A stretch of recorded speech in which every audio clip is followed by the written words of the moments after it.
우리 신영석 검사장님 네, 증인. 네. 그러면 아까 그 참고인 백혜룡 참고인의 말씀을 잘 들으셨죠? 네.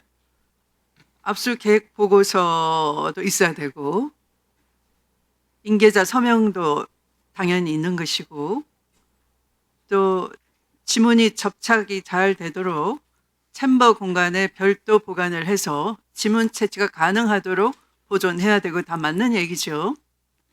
위원장님, 제가 잠깐 말씀드리면 사실 저희 검찰은 뭐 이렇게 말씀드려 송구스럽긴 하지만 지문 채취 이런 거에 좀 사실을 좀 안 해봤습니다. 저도 뭐 그 현금 그 반부패 사건 수사를 좀 해봤었는데 현금의 다량의 현금을 저희가 압수할 적이 있었는데 그럴 때마다 지문 채취 이런 건 좀 저희가 안 해봤었습니다. 사실 그쪽 수사 기법은 저희가 좀 약하다고 저희가 솔직히 자인하겠습니다.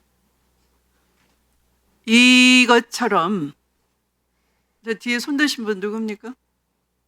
안 보입니다, 제가. 네.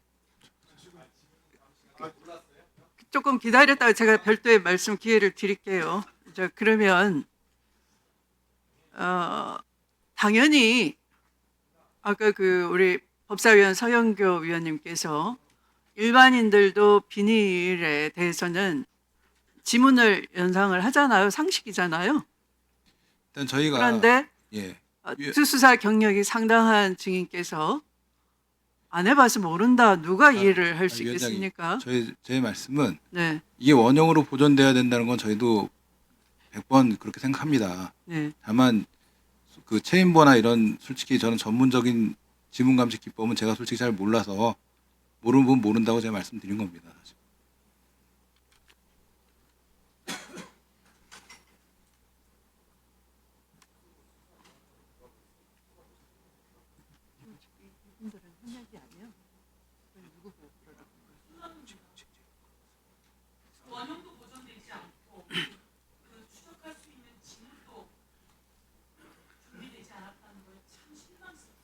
최재현 증인은 압수계획 보고서하고 압수 목록 우리 법사위원님들이 요구를 했는데 제출했습니까? 저는 제출 요구를 받지 못했습니다. 제출 요구를 한 번도 받아본 적 없습니까? 저는 직접 저한테 뭐 제출하라는 요구를 받은 적이 없습니다. 그것이 그러면 법무부 기조실장님 그러면 일부러 쉴드를 쳐주시는 겁니까? 아니요, 그렇진 않고요. 네. 지금 이제 그 기조실장님은 이 상황이 되게 웃기는 거죠. 지금 검찰이 사건을 그냥 이 수사를 은폐하는 과정이 지금 다 드러나고 있는 겁니다. 아까 백혜룡 참고인이 말씀하지 않습니까? 일반인 건진이 무슨 정치자금법 위반이냐.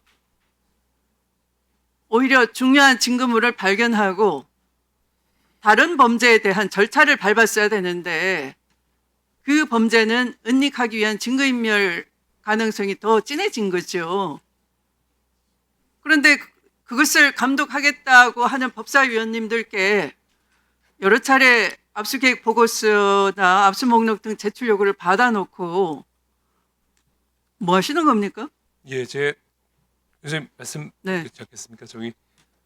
지금 이제 그 법무본부를 통해서 지금 이제 그 자료를 제출할 수 있는지 여부를 좀 자료를 했습니다. 안 내놓기 위해서 감찰을 하시고 있고 수사팀을 꾸렸습니까? 수사 중이므로 국회 자료 요구에는 일절 응하지 않겠다 하는 방어를 하시는 겁니까? 그런 상황은 그렇게 보이지 않습니까 그런 지금? 상황은 아니고 지금 이제 그 이래서야 되시겠습니까? 아무도 국민 누구도 납득을 못합니다. 근데 검찰이 수사를 잘하니까 보안수사권 내지 보안수사 요구권을 가져야 된다. 지금 국회 불려 나와서도 다 수사를 은닉하거나 은폐하거나 했다는 게 보이잖아요. 법률 전문가라고 하시는데 경찰보다 실력이 못하잖아요. 민간인한테 정치자금법 위반이라는 거를 가지고 이게 지금 엄청난 것이 지금 증거가 드러났는데 그건 감추기 위해서 하루 만에 증거가 소멸됐지 않습니까? 사라졌지 않습니까? 보안수사권 주면 증거를 완벽하게 은폐하시겠네요.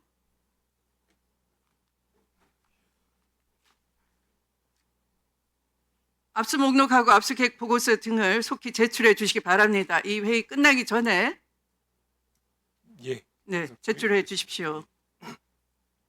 아마 아까 그 오후 이른 시간에 이미 말씀을 드렸는데 지금 10시간이 지나가고 있습니다.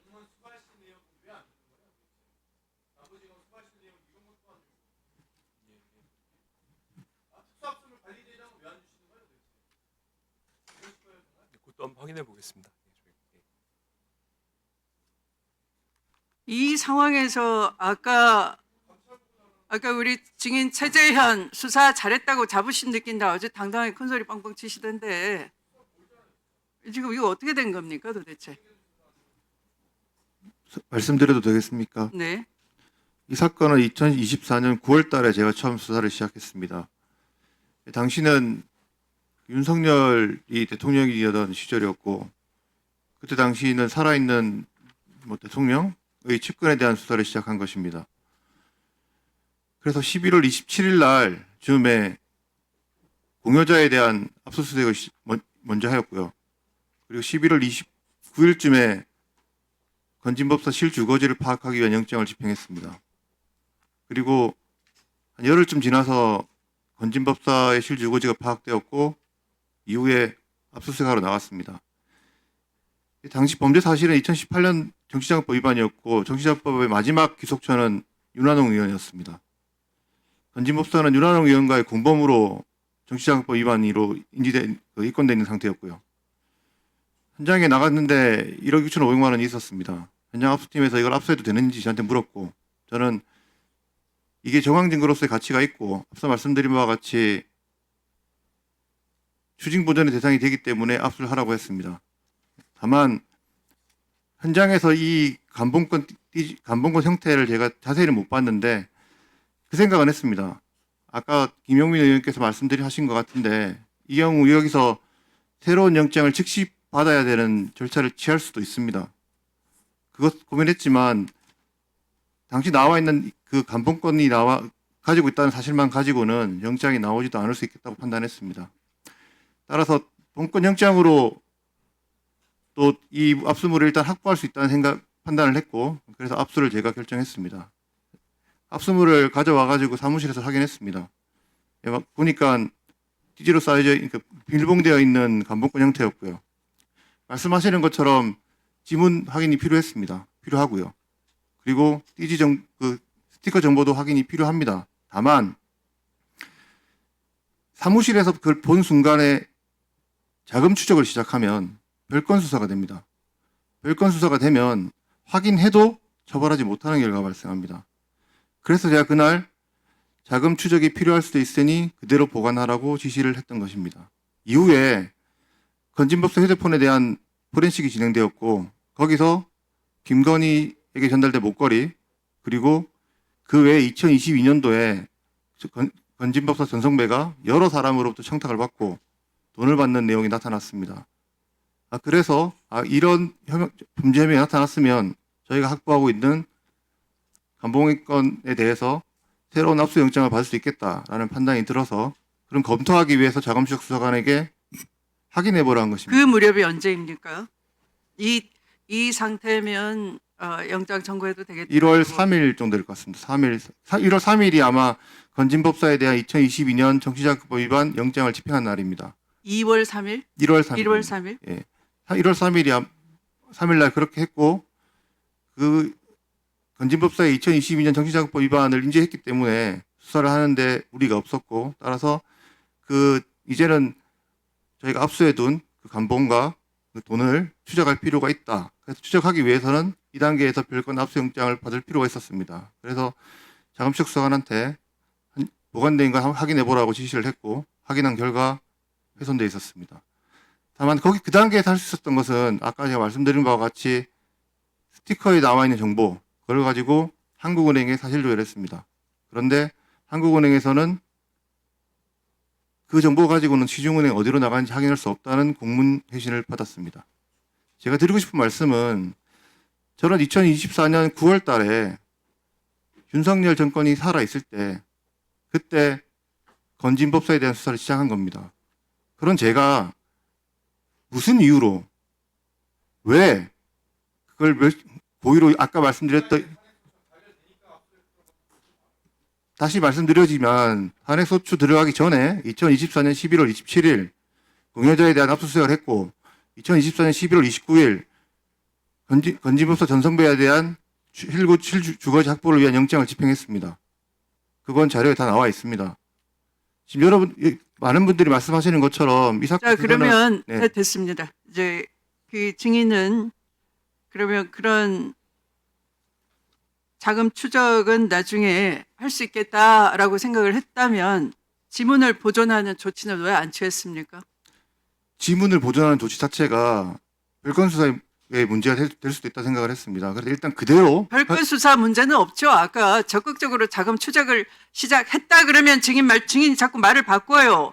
즉시 자금 추적에 들어가면 별건 수사에 의심을 받는다라고 했지만 아직 그 단계가 아니라면은 증거 보존 가치가 있다라고 했으면은 아까 백혜룡 참고인이 소상하게 설명한 것처럼 챔버 공간에 넣어서 지문 예. 보존하는 조치를 취했어야 되는 그 거죠. 조치는 제가 알지 못했습니다.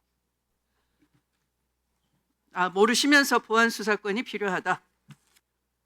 네, 열심히 범죄 마사지를 하는구나 장탄식이 나올 뿐입니다.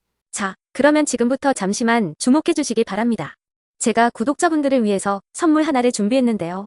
제가 항상 여러분들께 드리는 말씀이 있습니다. 뉴스만 평소에 잘 챙겨보셔도 돈이 되고 돈을 벌 수 있다라고 말씀을 드렸는데요.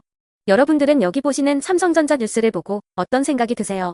아니면 정치인들의 뉴스, 날씨 뉴스를 보고는 어떤 생각이 드시나요? 그냥 뉴스만 보고 끝내는지 아니면 이 뉴스를 어떻게 이용할 수 있는지 이 부분을 고민하고 계시는지를 되물어 보고 싶습니다. 그 이유가 뭐냐 하면 제가 지난번에 여러분들께 뭐라고 말씀을 드렸었죠? 지금은 반도체 섹터를 눈여겨보셔야 한다고 말씀드렸습니다. 그리고 나서 이런 썸네일들을 뉴스를 통해서 많이 보셨을 겁니다. 반도체 내용이 이슈가 됐을 때 부자들은 어떻게 생각할까요? 반도체 관련주들은 뭐가 있는지, 어떤 종목이 가장 좋은지, 어디에 투자해야 돈이 몰리는지 자연스럽게 생각한다고 제가 말씀을 드렸죠. 그 이유가 뭐냐 하면 부자들이 봤을 때는 이슈가 곧 돈으로 이어지고 그 이슈가 나에게 돈을 벌어준다는 경험적 확신이 있기 때문에 부자들은 항상 이런 사회적 이슈를 관심 있게 챙겨본다고 제가 말씀을 드렸습니다. 이번에도 마찬가지인데요.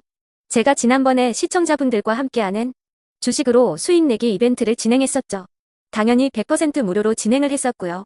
여기 보시면 아시겠지만 제가 지난번에도 구독이라고 보내주신 모든 시청자분들께 반도체 관련주 중에 가장 크게 급등할 딱 한 종목, 많은 종목도 아니라 한미반도체 한 종목을 여러분들께 추천드렸어요. 그러면서 여기 나와 있는 대로 정확히 얼마에 매수해야 하는지, 그리고 수익률이 어느 정도 나왔을 때 팔아야 하는지를 이런 부분들까지 여러분들에게 정확히 알려드렸었는데 지금 실제로 어떻게 되었다? 오른쪽을 보시면 아시겠지만 제가 지난번 문자 발송으로 이 한미반도체를 소개해드리고 나서 실제로 이렇게 5배 이상 어마무시한 상승이 나왔습니다. 100만 원만 투자를 했어도 무려 500만 원이 넘는 수익금이 생긴 거죠. 그래서 당시에도 굉장히 많은 분들이 제가 드린 이 한미반도체로 수익을 내실 수가 있으셨을 텐데요. 또 최근에도 두산 에너빌리티라는 종목을 소개해드리고 2배가 넘는 상승이 나와주었습니다. 다시 한번 축하드린다고 말씀을 드리겠고 이번에도 마찬가지입니다. 앞으로도 2025년, 2026년 계속해서 기대해볼 섹터는 AI입니다. 그 중에서도 AI 반도체는 그 누구도 부정할 수 없는 미래성장 산업입니다. 그러면 우리가 어떻게 생각해 볼 수 있을까요?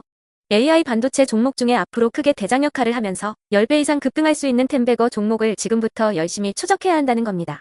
큰 돈을 투자하지 않더라도 월급의 일부분 아주 소액이라도 이 종목을 모아가야 수백 %의 수익률을 손에 쥘 수 있는 것이죠. 지금 여러분이 보고 계시는 이 유튜브 또한 AI 반도체와 아주 밀접한 연관이 있고 반도체야말로 대한민국의 핵심 산업으로 앞으로 더더욱 시장은 성장할 수밖에 없습니다.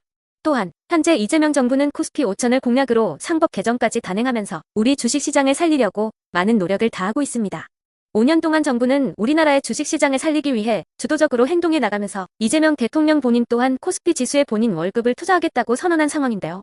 그렇기 때문에 제가 이번에도 뭘 보내드리고 있냐면 지난번과 똑같이 구독이라는 문자를 보내주시면 제가 AI 반도체 관련주 중에 앞으로 대장주 역할을 하면서 주가가 가장 크게 급등할 한 종목을 여러분들께 문자 발송으로 종목명과 사고 파는 시점을 모두 알려드릴 건데요. 그 문자를 받고 여러분들이 주식으로 돈 버는 연습을 한번 해보셨으면 좋겠고요.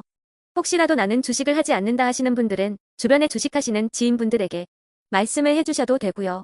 아니면 연세가 있으셔서 투자가 어렵다 하시는 분들은 이 종목을 자녀분들에게 한번 사봐라. 이걸로 한번 수익을 내봐라. 이렇게 조언을 해주실 수도 있는 거겠죠. 그래서 지금 이 영상을 보시는 시청자분들 중에 나도 이번 종목이 좀 궁금하다 하시는 분들은요.